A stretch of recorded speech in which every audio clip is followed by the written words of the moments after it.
कई राज्यों को तोहफा, देश में बनेंगे 12 औद्योगिक स्मार्ट शहर, 3 रेल प्रोजेक्ट पर भी मुहर लगाई गई है। प्रधानमंत्री मोदी की अध्यक्षता में आज हुई कैबिनेट मीटिंग में राष्ट्रीय औद्योगिक गलियारा विकास कार्यक्रम के तहत 12 इंडस्ट्रियल स्मार्ट सिटी तैयार करने को मंजूरी दी गई। 12 नए industrial areas, 12 new industrial areas on the industrial corridors और करीब करीब 10 लाख एम्प्लॉयमेंट का इसमें पोटेंशियल है। भारत के अंदर एक फैसला किया गया है कि वो 12 स्मार्ट इंडस्ट्रियल सिटीज बना रहे हैं और ये उनकी कैबिनेट ने फैसला किया है। और ये जो 12 नए प्रोजेक्ट्स हैं, ये इनका एक national industrial corridor development programme है, जो कि जाहिर बात है अरबों रुपए की लागत से ये प्रोजेक्ट्स कर रहे हैं। ये खबरें हमें बता रही हैं कि पाकिस्तान का हमसाया मुल्क भारत कैसे अपनी स्ट्रेटेजिक एंड प्रोग्रेसिव डेवलपमेंट की तरफ बहुत स्पीडीली जर्नी अपना बढ़ाए हुए है, बहुत ट्रैवल स्पीडीली कर रहा है। और ऑब्वियसली एक 5th लार्जेस्ट इकोनॉमी जिसकी जो अचीवमेंट्स वो आगे करना चाहते हैं, जो टारगेट्स हैं, उनको कंप्लीट करने के लिए ये सब जो है ये करना ही पड़ता है और वो कर रहे हैं। पाकिस्तान अपनी खूबसूरती के लिहाज से बहुत आगे है, ठीक है, लेकिन वो जो आपने वीडियो दिखाई है उस लिहाज से इंडिया हमसे काफ़ी तरक्की कर चुका है। हम आज भी बाइक्स पे घूम रहे हैं, हमारी छोटी छोटी कच्चे मकान है, लेकिन वो देखो बिल्डिंग्स कहाँ पे चली गई हैं। ये बड़ी इंपॉर्टेंट चीज है कि जब आप स्मार्ट सिटी बनाएंगे या इंडस्ट्रियल स्मार्ट सिटी बनाएंगे, तो आप बेसिकली एक इकोनॉमिक ग्रोथ को प्रमोट करना बेहतर होगी। वहाँ टेक्नोलॉजीज होंगी, डाटा एनालिसिस होगा।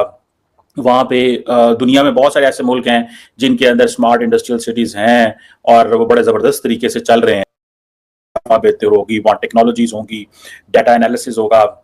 वहाँ पे दुनिया में बहुत सारे ऐसे मुल्क हैं जिनके अंदर स्मार्ट इंडस्ट्रियल सिटीज हैं और वो बड़े जबरदस्त तरीके से चल रहे हैं। और मुझे ऐसे लग रहा है कि इसका जो अल्टीमेट फायदा है वो ये होता है कि आप तमाम बिजनेस को इकट्ठे कर लेते हैं और एक इकोसिस्टम क्रिएट करते हैं जहां पे लोग आके कारोबार करना चाहें। इस तरह की अगर बाहर से कंपनीज आए, वो आके भारत के अंदर पैसे लगाएंगे, तो जारी बात है इनके इंडस्ट्रियल तो यूनिट चलेंगे। समझ रहे हैं आप बात को? सो ये सुनने में आया कि 28,000 करोड़ रुपया है, जिससे इंडिया की जो मैन्युफैक्चरिंग पावर हाउस है उसको बेसिकली रिवैम्प करना है। ये है, देखें हमने चाइना से क्या हुआ, देखें चाइना से हमने कारोबार शुरू किया। चाइना ने पाकिस्तान में एनर्जी इंफ्रास्ट्रक्चर लगाया, हमने सारा, एक तो हमने सीपैक और चाइना को इतना बेचा और पुठी पै गई। चीनी भी नाराज, ऊपर से बलोच मिलिटेंट्स को मौका मिल गया और हमारे दुश्मनों को भी मौका मिल गया। उन्होंने कहा अच्छा बलोचिस्तान उठने लगा है, ग्वादर उठेगा, डीप स्टेट उठेगी। उसने कहा करो लॉन्च, दाएं बाएं से पैसा दिया। वहां पे महरूमियां पहले थी बलोचिस्तान के अंदर बलोचों की, जो कोई बड़ी जेन्युइन चीज है। हम उस पर पहले भी बात कर चुके हैं कि वहां पे महरूमियां पहले भी थी, जिसको हमने एक टॉप डाउन अप्रोच के जरिए ऊपर से हम इस्लामाबाद फैसला करेगा बलोचिस्तान में क्या होना है, मतलब जमाना गुजर गया है। खैर नहीं हो, मेरा आज का टॉपिक ये नहीं है। मेरा टॉपिक सिर्फ इंडिया के हवाले से है कि ये जो इंडस्ट्रियल जो जिसे कहेंगे ना सिटीज बन रहे हैं, और आप देखें 1 लाख नहीं, 2 लाख नहीं, 3 लाख नहीं, 10 लाख, ठीक है जी, जॉब्स क्रिएट होंगी उससे। जो मैं चीज चाहता हूं, जो मेरा पॉइंट ऑफ व्यू है इसमें, कि जब आप इस तरह के इंडस्ट्रियल यूनिट बनाए हैं, पाकिस्तान ने इंडस्ट्रियल यूनिट बनाए थे इस तरह के, लेकिन वो नाकाम इसलिए हो गए कि हमने हर फॉरेन डायरेक्ट इन्वेस्टमेंट को पॉलिटिकल एंगल में इस्तेमाल करने की कोशिश करते हैं। इंडिया भी करता है। नरेंद्र मोदी साहब ने अपनी पॉलिटिकल कैंपेन या 2024 के इलेक्शन में बहुत ज्यादा इस्तेमाल किया, लेकिन एक तो इंडिया में वो जो इन्वेस्टमेंट है बड़े डाइवर्सिफाइड आ रही है, साउथ में भी आ रही है, नॉर्थ में भी आ रही है, सेंटर में भी, ईस्ट में भी, वेस्ट में, वो इन्वेस्टमेंट तो बहुत ज्यादा आ रही है। सो उनकी वो चीजें उस तरह पॉलिटिसाइज नहीं होती जैसे हमारी हैं।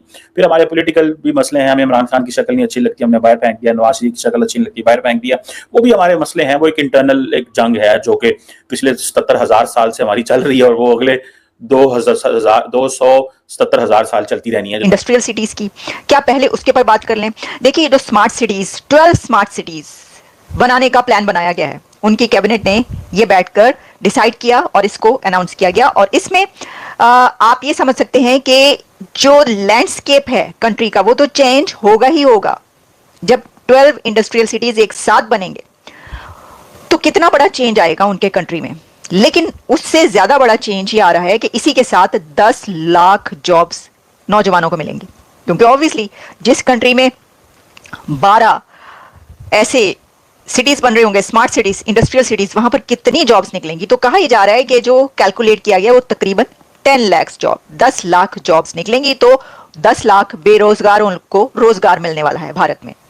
और ये उनकी एक ऐसा कंट्री जो कि दुनिया का सबसे बड़ा पॉपुलेशन है, तो वहां पर रोजगार, जॉब्स का जो होता है वो सबसे ज्यादा बड़ा मसला होता है कि उसको हल करना। और इसके लिए इससे पहले भी उन्होंने जो बजट में कई स्टेप्स ऐसे लिए जो कि हमने आप तक पहुंचाई भी वो खबरें, और उसमें भी ऐसे स्टेप्स लिए गए कि ये जो बेरोजगारी है इसको खत्म करने का सबसे बड़ा क्या किया जाए, क्योंकि जैसा मैंने आपको कहा कि दुनिया की जो बड़ी पॉपुलेशन वाली कंट्रीज हैं उनके कंट्री में सबसे बड़ा मसला ये होता है। तो भारत में भी ये मसला है और उस मसले को हल करने के लिए उन्होंने 10 लाख जॉब्स क्रिएट होंगी through industrial and smart cities जो कि बनने जा रहे हैं। अच्छा, अब इसके बारे में investment potential of the project, इस प्रोजेक्ट की इन्वेस्टमेंट क्या है, कितनी है, तो अराउंड 1.52 लाख करोड़, यानी लाखों करोड़ से तो कम में वो बात ही नहीं करते भारत वाले। वो कोई भी प्रोजेक्ट हो तो हजारों करोड़ और लाखों करोड़।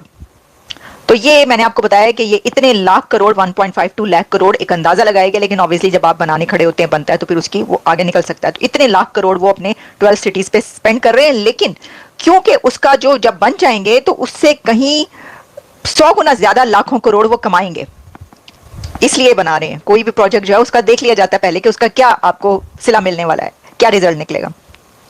तो इसके अंदर it would be directly create 30 lakh. अच्छा, 30 लाख न्यू जॉब्स कही जा रही हैं। भाई मैंने आपको कहा था कि ये 10 लाख है, लेकिन वो ये कह रहे हैं कि 30 लाख न्यू जॉब्स। अब इसके अंदर ये आया है, ऑब्वियसली अपडेट हुआ होगा, लेकिन इसके अंदर जो पहले मैंने पढ़ा वो 10 लाख था, लेकिन अब कह रहे हैं कि 30 लाख जॉब्स जो हैं वो निकाल रहे हैं इसके अंदर। अच्छा जी, तो ये एक तो आ रही है, और फिर जो कि मिनिस्टर ने कहा ये कि इनडायरेक्टली